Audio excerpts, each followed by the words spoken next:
Saya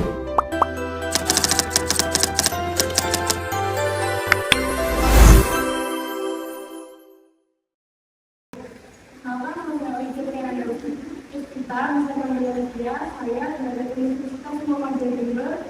Di sini saya akan melakukan penyuluhan tentang skabies atau penyakit kulit. Nah, di sini saya tidak sendiri, saya ditemani oleh teman saya. Boleh silakan Mbak.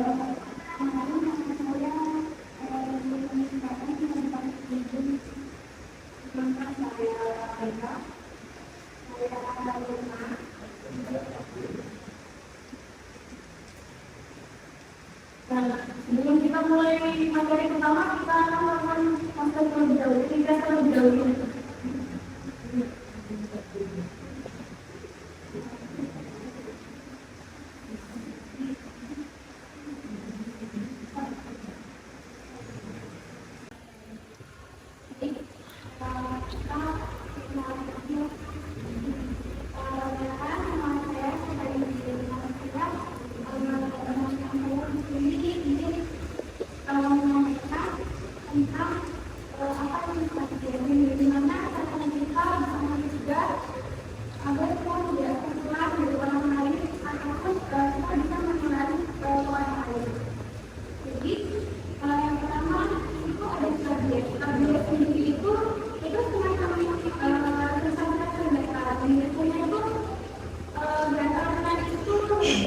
Nggak bisa nih ya tadi Mbak, itunya nggak bisa tadi, jamnya nggak dipakai. Bukan nggak bisa miring tuh Mbak, nggak apa-apa tuh.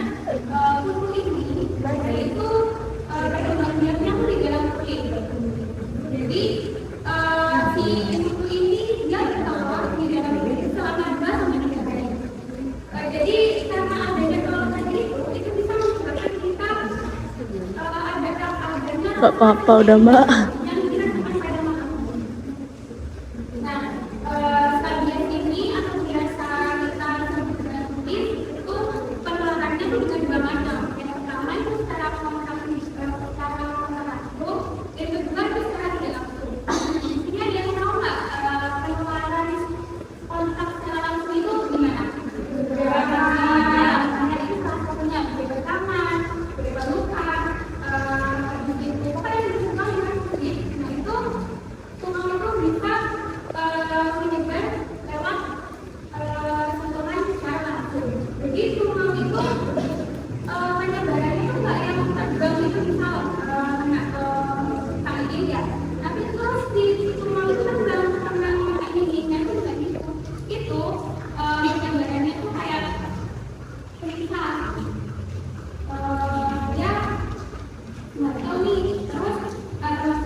Tidak merasakan gatal, tapi paling tidak kita harus menjaga darah kita terlebih dahulu.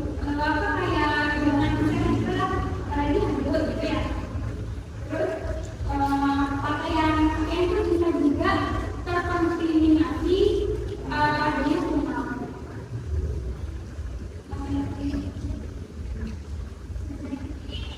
Nah, biasanya gejala umumnya itu sama yang seperti Kak ingin menjelaskan yang pertama tadi, itu sensasi rasa gatal yang dirasakan pada malam hari. Nah, biasanya itu karena suhunya yang rendah, karena tidak adanya ventilasi di sekelilingnya kita. Kemudian itu bisa karena berupa dinding pembuangan ataupun si kuman itu masuk lewat kulit itu melalui terowongan kulit. Yaitu kayak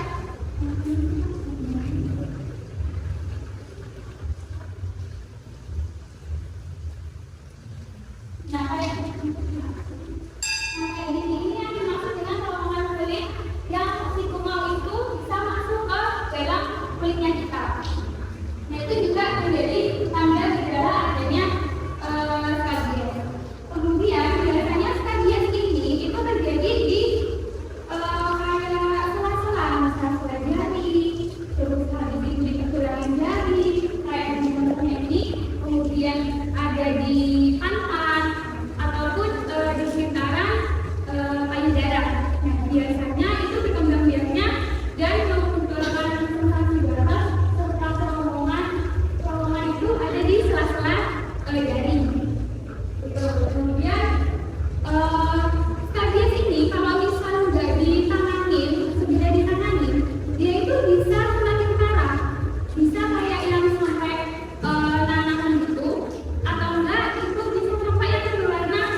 Enggak usah dah mbak, nggak apa-apa. bisa sampai sekarang ini. Jangan mbak. Dan itu Nggak apa-apa, beneran nggak ngerepotin. kulitnya si pasirnya tadi itu Maaf itu ya sampai mbak. bukan kulit yang bersih gitu, jadi kayak kasar gitu.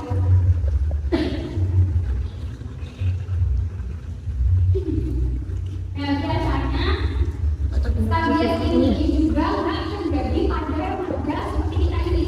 Jadi kayak stadium itu nggak ada usia. Dia itu bisa di kalangan anak-anak, gadis, ataupun lansia. Seperti orang tua itu. Nah, kalau di anak-anak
Jadi untuk selanjutnya itu ada pencegahan skabes. Pencegahan skabes sendiri ada tiga, yaitu pencegahan primer, pencegahan sekunder, dan pencegahan tersier. Untuk pencegahan primer sendiri itu pencegahan sebelum terjadinya skabes atau terjadinya penyakit. Nah, pencegahan primer ini dapat dilakukan dengan menjaga kebersihan diri dan lingkungan, seperti mandi teratur, terus membersihkan area genital, tidak berbagi handuk atau pakaian, serta menghindari kontak langsung dengan penderita. Penanganan serentak pada keluarga atau komunitas yang terinfeksi penting untuk memutuskan serta penularan. Kurangnya kesadaran menjaga kebersihan diri menjadi faktor utama tingginya kasus rabies. Nah, untuk pencegahan sekunder itu pencegahan yang sesudah terjadinya rabies tapi belum parah. Nah, ini tindakan ini yang harus dilakukan adalah mencegah orang di sekitar penderita terkena rabies. Bentuk pencegahannya yaitu dengan mengobati penderita secara langsung agar tungau tidak menginvestasi orang-orang yang berada di sekitarnya. Terus menghindari kontak tubuh dalam waktu lama dan syarat misalnya melakukan hubungan seksual ya buat yang sudah bersuami istri, terus berpelukan dan tidur satu ranjang dengan penderita. Jadi kalau kita tertular rabies, kita tuh harus pisah. Misalkan ya, kita kan di pondok, itu kan biasanya kan tidurnya bareng-bareng. Kalau kita sudah terkena rabies, kita tuh harus tidurnya sendiri, biar teman-temannya kita ini tidak tertular.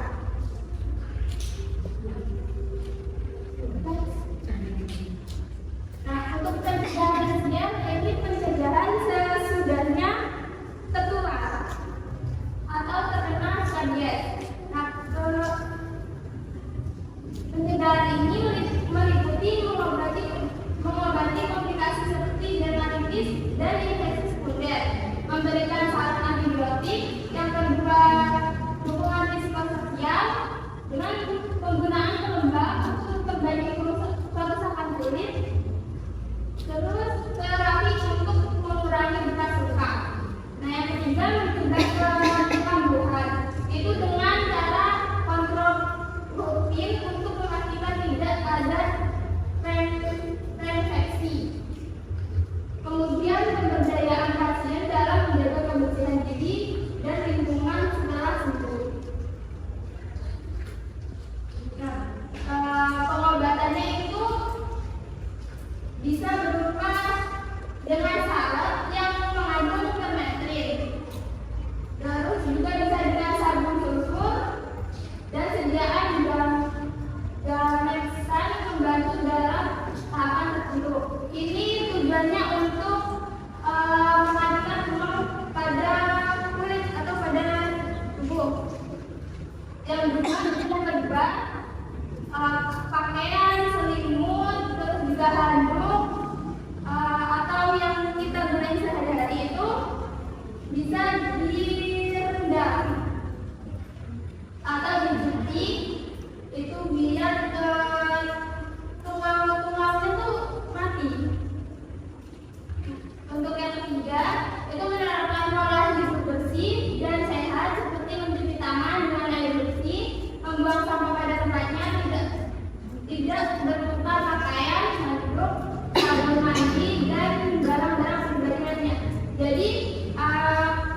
dia berdua ya.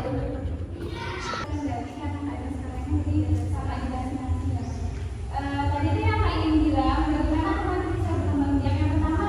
Nah ini tuh si tumor itu, si kutu kulit tadi itu, tadi jadinya tuh pertanyaan pertama itu kan ada di dasar kulit ya.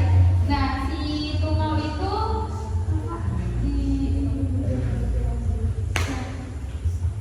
si tumor kulit tadi itu bisa masuk ke dalam kulit itu karena karena adanya terowongan pada kulit yang tadi pada gambar pertama tadi itu.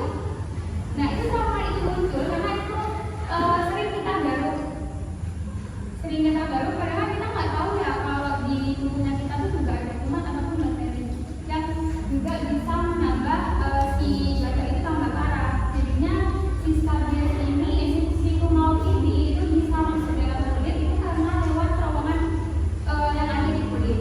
Nah karena tadi kan si tumor itu tadi bisa sampai akhirnya masuk ke kulit, dia bertelurnya itu di dalam kulit. Dan biasanya bertelurnya itu di dalam itu dia 2 sampai 3 kali. Kemudian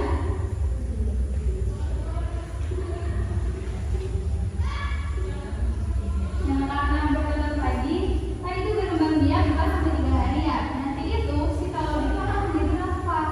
Dan dalam 3 sampai 4 hari si larva ini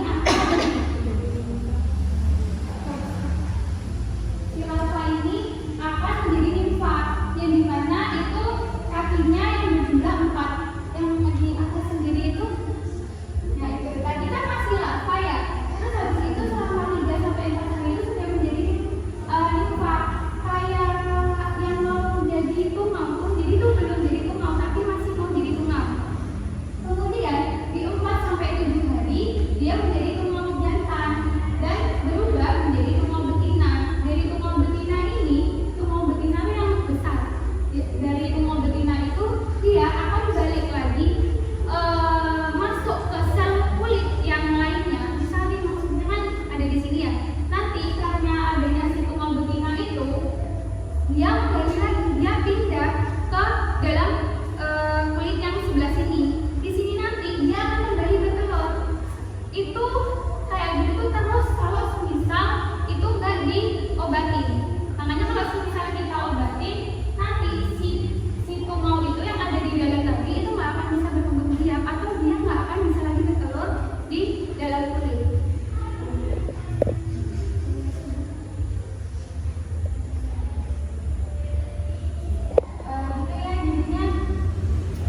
Untuk biar kita bisa terhindar dari skabies itu, yang pertama yaitu kita harus bisa menjaga kebersihan diri kita. Gimana caranya biar kita itu nggak terinfeksi adanya tumor di dalam kulit kita. Kemudian dari lingkungan tadi atau sekitarnya kita. Terus kemudian tidak tidur bersama dalam ranjang, kemudian tidak sering pakaian, tidak sering kenang, tidak sering handuk, terus habis itu spray harus diganti kurang lebih 1 sampai 2 minggu sekali tuh spray harus diganti biar kulitnya kita tuh biar bersih. Karena kan kita nggak mau ya kalau semisal kulitnya kita tuh jadi kayak jelek gitu, kayak kotor, cuma karena sebenarnya kita tidak menjaga kebersihan dari kita dan kita jadinya bisa menularkan itu ke orang lain.